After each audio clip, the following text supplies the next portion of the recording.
Okay, what was that? God got amen and applause for being huge. We got nervous laughter for us being really, really small.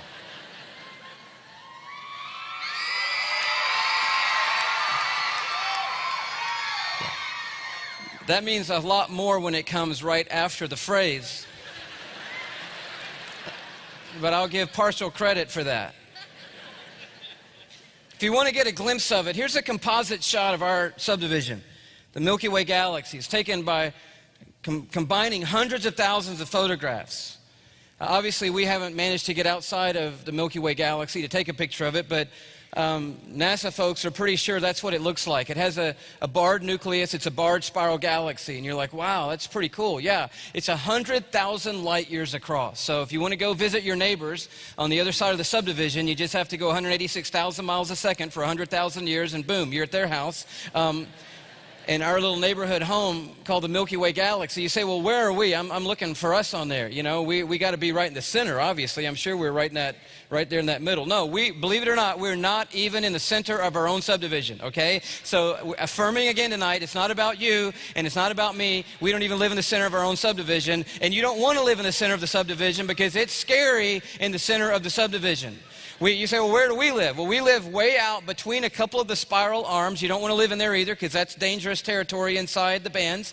We live in that little clear zone between a couple of the bands, about 2/3 of the way out. We're living somewhere about there.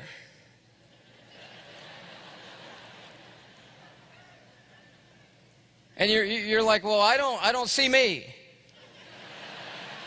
No.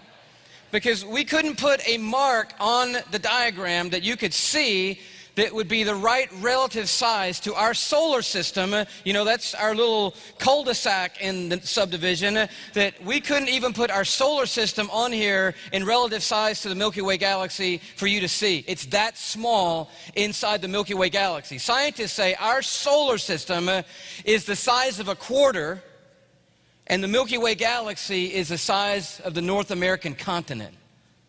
So our whole solar system is a quarter in the size of an area as big as the North American continent. We're not that consequential in our own subdivision called the Milky Way galaxy. And somewhere in there is a star, one of these billions of stars. It's not the biggest, the baddest, the brightest. It's just one of the stars of the billions of stars.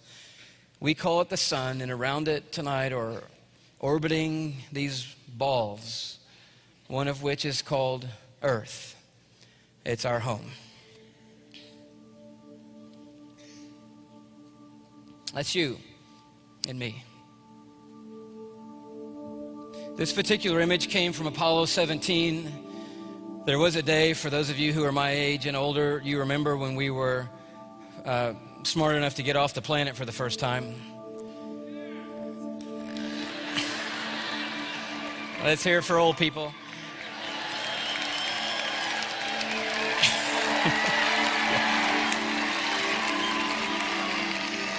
Some of you young people are like, oh yeah, that's the Earth, I've seen that. But the first time we saw it, it was like, oh wow.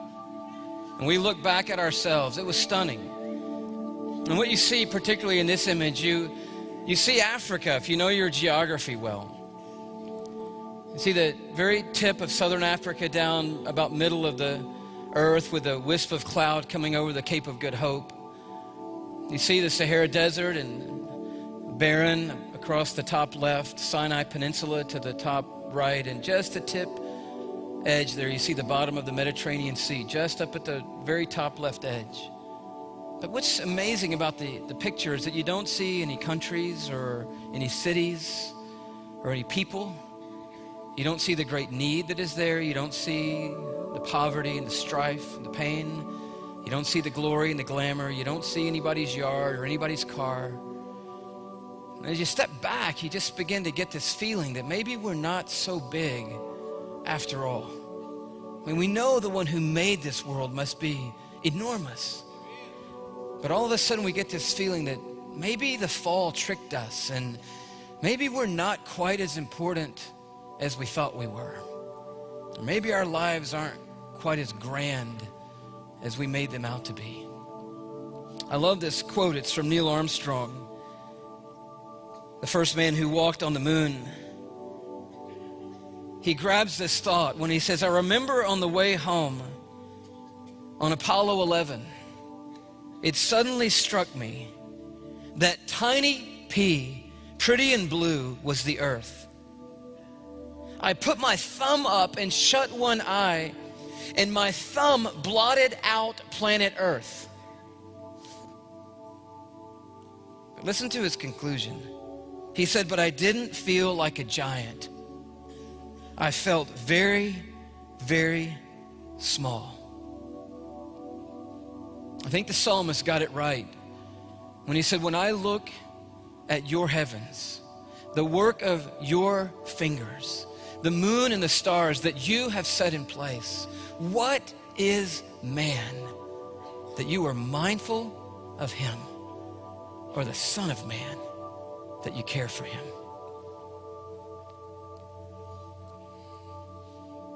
In 1977, we launched a spacecraft called Voyager on a one-way mission to take images of the planets and our own solar system. And 13 years later, on Valentine's Day 1990, scientists from the JPL sent a message to Voyager and said, before you go any further, turn around and take one last panoramic snapshot of all the planets you visited.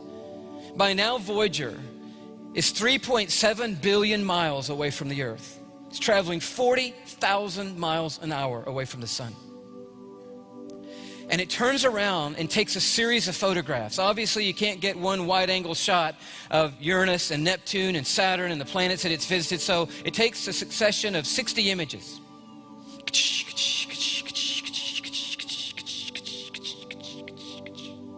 And it starts to send the images back to Earth. Each image, 640,000 pixels in every one of the 60 images. You say, what's a pixel? It's that little tiny dot that makes up a photograph. And 3.7 billion miles away, the pixels are taking 5.5 hours each to make it back to the Earth. 60 images, 640,000 pixels in each image, 5.5 hours for each pixel to make it back to the Earth. And you think you have dial-up problems at the house, okay? That is a massive dial-up problem. And it takes months for the image to come back. And when it does, it absolutely stuns astronomy. Very famous picture, floored me the first time I saw it. The image that came to us, once it was put in a composite form from 3.7 billion miles away, famous image called the pale blue dot. You're like, excuse me, did I miss something? We waited several months to get that back. Those are the ones I throw away at the Walmart. You know, you go through at the back and you're like, oh no, I had my thumb over the lens on that one. No good, no good. Can I get my money back on these? No.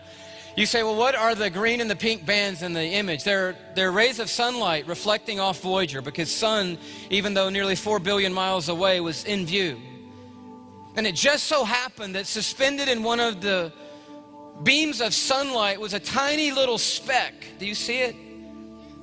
Yeah. For you guys in the cheap seats, I'll blow it up just a tad for you.